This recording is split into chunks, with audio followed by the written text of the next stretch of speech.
As you can see now, I've completed a bunch of rows on my hat and I'm ready to complete a brim. There's a couple different ways that you can finish your hats. This hat right here has a brim on the bottom, which is like a double thickness of the knitting stitch. This one doesn't. This is just knitted out. It doesn't have a brim and it just naturally kind of rolls on the bottom. So you can see that's kind of a cute different way to do it too. So if you choose to do the brim on the bottom, this is how you do it. You take your hat and you place it through the center of your loom and you grab those strings that you started out with and you pull all of your knitting up through the top.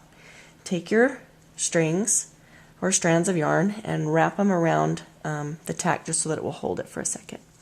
At the very bottom of your stitching there's a couple different strands of really loose yarns. It's like the first little row.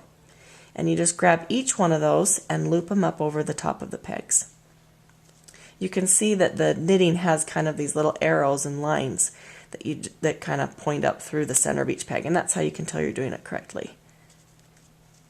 So you just kind of open it up and just place those over the top of each of the pegs so that each peg has one.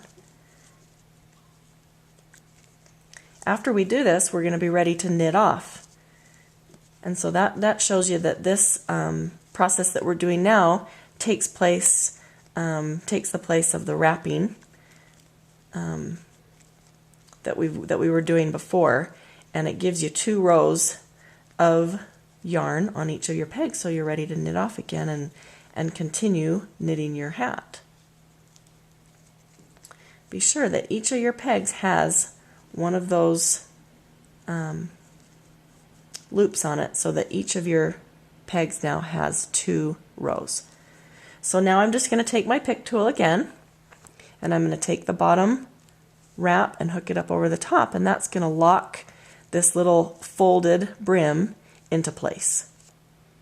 Then once I'm done with that, I can take my yarn again, start wrapping and knitting off again, and my hat will continue with its length of coming out the bottom until we're ready to do the final step.